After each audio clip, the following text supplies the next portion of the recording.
Welcome to the 5-acre Northwest Wood. I hope you drop by often to see the different projects that I have, whether it's cleaning up the property, enjoying the beautiful stream down in the back of the property, or lots of woodworking projects. Enjoy and come to see us often.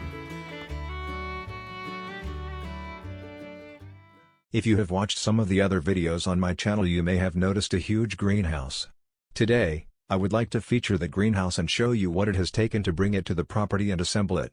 Moving a 20-foot by 100-foot greenhouse, a little more than a quarter mile, is not an easy task. Clearing the land to receive it was a lot of work too. Let's see how it was all completed. Welcome. December 8th of 2020 we purchased the framework of a 20 by 100-foot greenhouse that was being retired. We had to disassemble it and move it more than a quarter of a mile. All the bolts that held it together had to be removed, and then all 56 steel posts had to be jacked out of the ground. They were in the ground 24 inches deep. I had to build a support for the tractor trailer to carry the arches. No way to carry them by hand. In mid-January I started clearing the land with my 14-inch Walmart electric chainsaw running on my solar power. By the beginning of February I had the location all cleared and began driving in the steel posts. I got them all in a straight line by using my Radio Shack laser level. I drove the posts in the ground by hand using a two-handled fence post driver. 22 posts per side. Finally, by March 1st I had all the posts in and began setting the arches on them. My oldest grandson helped me lift them in place. Each of the arches weigh about 40 pounds. They are crimped on the ends so they slip down into the vertical posts about 3 inches. After mounting each arch on a post on each side, I drilled a 5/16-inch hole through the place where the post and arch joined, and bolted them together. Now that I have all the arches in place, here are a few photos of what it looked like before tying it all together, the full length, with steel conduit. There is also a center ridge beam of angle iron that runs the full length. I never envisioned this project of being this much work.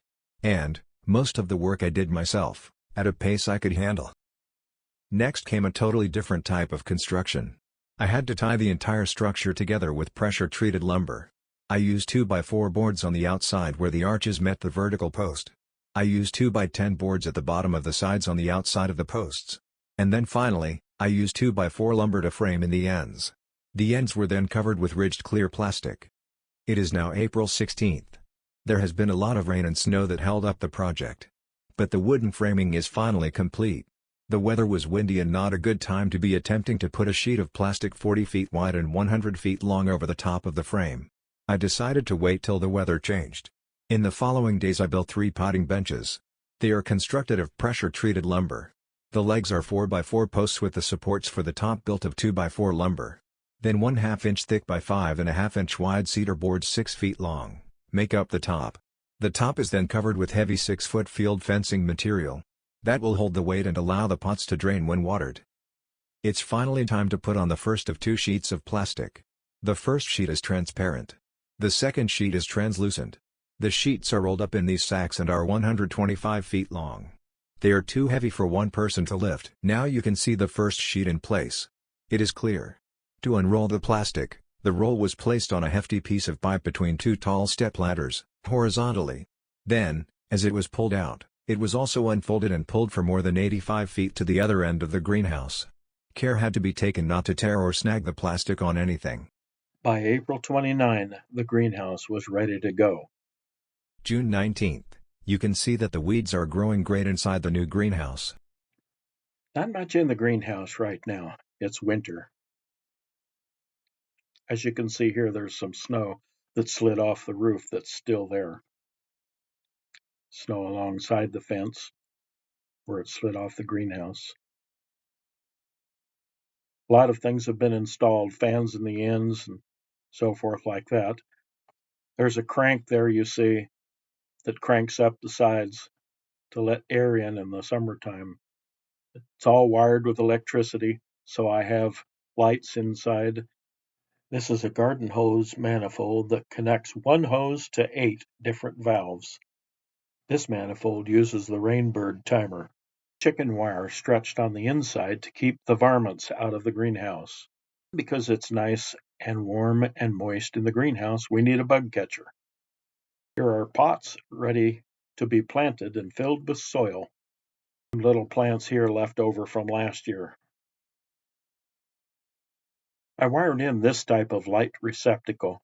because the electrical part of it is sealed from the weather and it's moist in the greenhouse. There's a deep sink on the left that's usable in the summer when the greenhouse is in operation. Here you can see the supports we had to put up for the center to hold up the snow.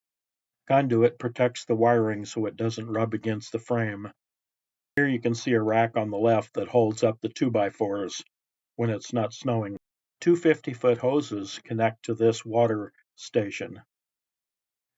The deep sink gets covered with moss in the winter because of the warmth. This is a light that I put up to help out a little bit at the counter.